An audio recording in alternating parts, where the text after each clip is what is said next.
Hello everybody and welcome to our family tea time. Today we have another story set in Egypt. Did you enjoy the Egypt story yesterday with Skippy John Jones? Did you? Yeah, I loved. Okay, so if you know the story of Cinderella, you'll enjoy this because this is the story of an Egyptian Cinderella. Now, there's actually a lot of different Cinderella stories across the world, and this is one of them. So, we love this story very much, and Yeah, it's we so interesting. love it. If you haven't yet, you can ask your mom or your dad to maybe show you on a world map where Egypt is and where Greece is, since the girl in our story was born in Greece, and the path that she would have had to travel from Greece to Egypt across the ocean. We watched some videos on YouTube from about ancient Egypt. Yeah, we did. Yeah, we did. After the Skippy John Jones story, and it was a lot of fun. That So was a lot. grab a snack, find a comfy place to sit, find a parent, and we'll see you in a few minutes. One, 2, 3, go!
The Egyptian Cinderella.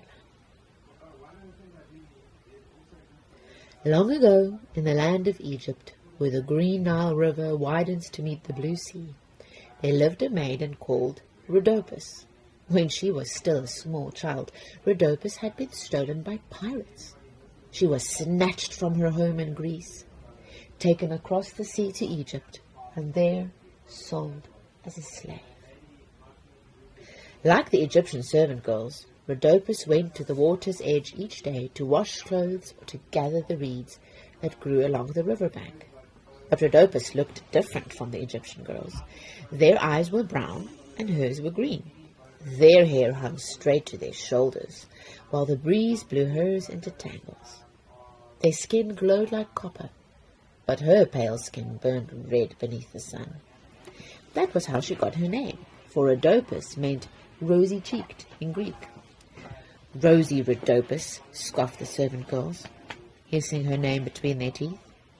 Rhodopis pretended not to hear, but she blushed rosier than ever. Although her master was kind, he was old and liked to doze beneath a fig tree. He seldom heard the servant girls tease Rhodopis. He never saw them ordering her about. "Hurry, Rhodopis," they would shout at her. "The geese are in the garden eating up the onions." "Mend my robe. I'm hungry, Rhodopis. Bake the bread." Rhodopis always hurried to do their bidding, for the Egyptian girls were household servants, and she was only a slave. Rhodopis found friends among the animals instead. Birds ate crumbs from her hands. She coaxed a monkey to sit upon her shoulder, and charmed a hippopotamus with her songs. It would raise its huge head from the muddy water and prick its small ears to listen. Sometimes, when her chores were done and the day had cooled, Rhodopis would dance for her animal companions. She twirled so lightly that her tiny bare feet scarcely touched the ground. One evening her master awakened to see her dance. "No goddess is more nimble," he called out. "Such a gift deserves reward." He tugged his chin whiskers, thinking, and then declared, "You shall go barefoot no longer." Her master ordered a pair of dainty slippers made especially for Rhodopis. The soles were of real leather, and the toes were gilded with rose-red gold. Now when Rhodopis danced, her feet sparkled like fireflies. The rose-red slippers set Rhodopis more apart than ever. The Egyptian servant girls were jealous, for they wore clumsy sandals woven from papyrus.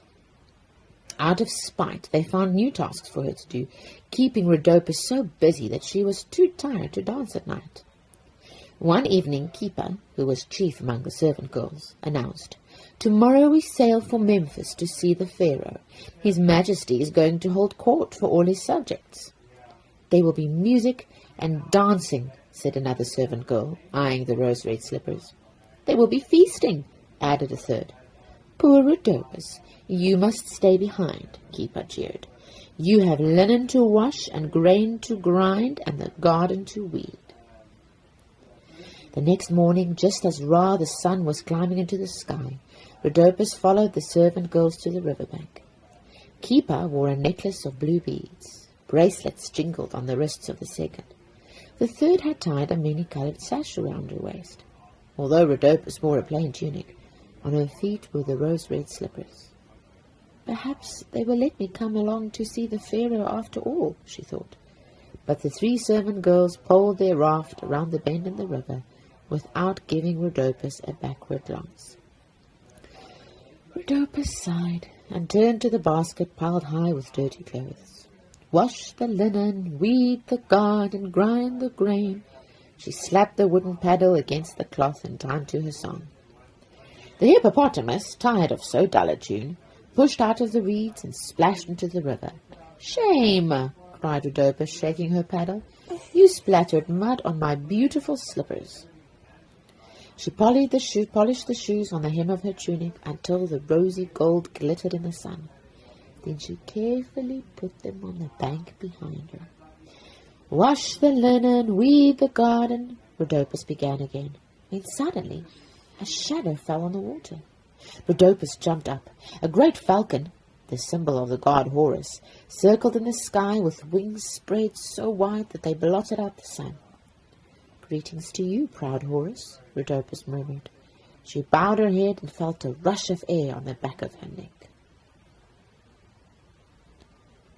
When Rhodopis finally dared to lift her eyes, she saw the falcon soaring away. Dangling from his talons was one of her beautiful slippers. "Stop!" she pleaded. "Come back!" But the bird did not heed her. He flew towards the sun until he was no more than a dark speck against the gold. Rhodopis bit her tongue.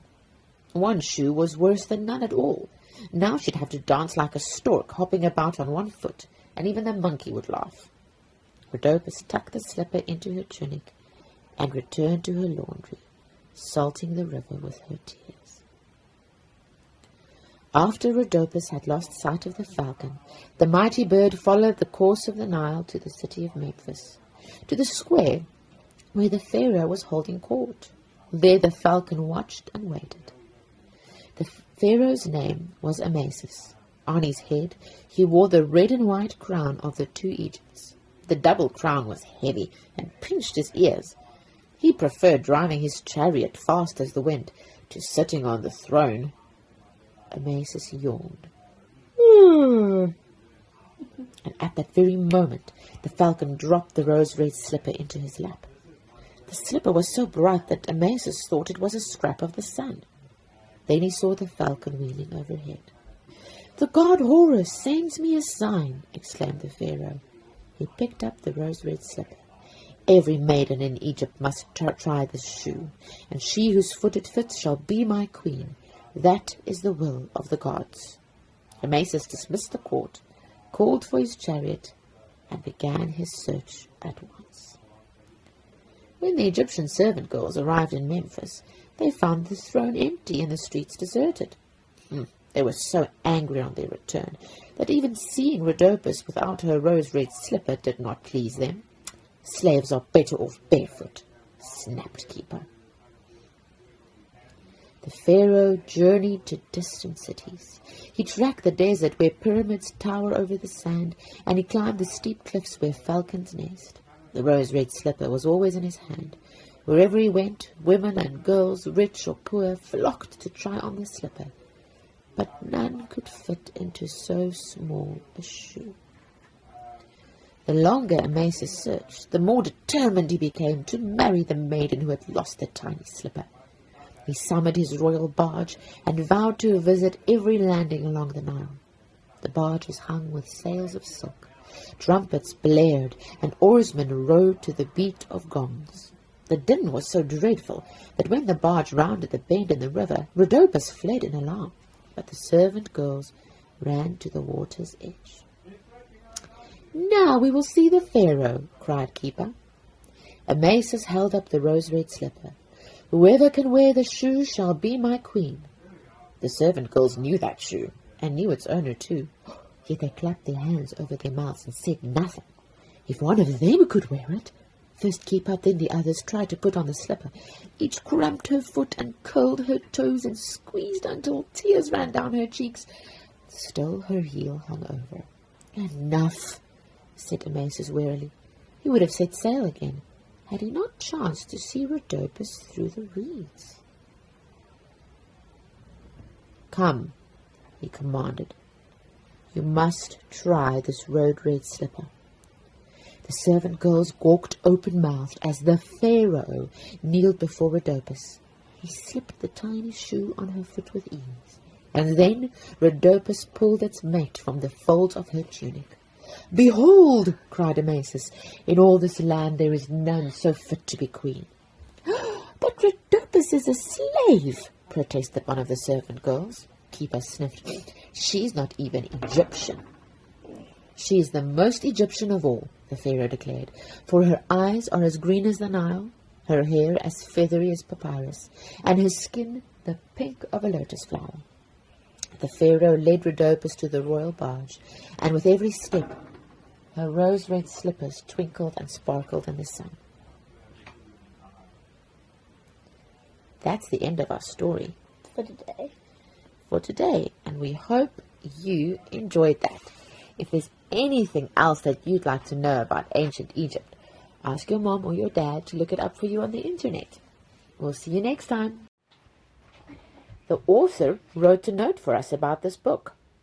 The tale of Rhodopis and the rose-red slippers is one of the world's oldest Cinderella stories. It was first recorded by the Roman historian Strabo in the 1st century before Christ. The story is both fact and fable. Rhodopis is believed to have been born in northern Greece, kidnapped by pirates as a child, and sold to a rich man on the island of Samos. One of her fellow slaves was a homely little man named Aesop, who told her wonderful fables about animals. You can ask your mommy and daddy to look for some of the fables that Aesop wrote. They are wonderful. When Rhodopis was almost grown, she was taken to Egypt and bought by a man named Karakos. I think that's how you pronounce that. Her new master was also Greek, and he gave many gifts and favors to Rhodopis. In those days, a fortunate slave might live far better than a hired servant. The servants, although free, were poor and lived in mud huts, while a chosen slave enjoyed the comforts of the master's villa. The existence of the rose-red slippers is possible. Ancient Egyptian gold was sometimes mixed with iron, which gave it a reddish hue. In retelling the story, I prefer to have the gilded slippers stolen by a falcon, although some references name an eagle. Horus, the Egyptian sky god and deity of the living pharaohs, was believed to appear on earth as a falcon. What is a fact is that a Greek slave girl, Rhodopis, married the pharaoh Amasis and became his queen. Thank you so much for joining us for our family tea time and reading time. You can send pictures and videos of your favorite books to GraceKidz, that's with a Z, at gracelife.co, not .co.za and not .com, or you can WhatsApp it to +27 21 880 0168. It would be awesome to hear from you and see what you're doing, and we might share it on tomorrow's program. Have a great day.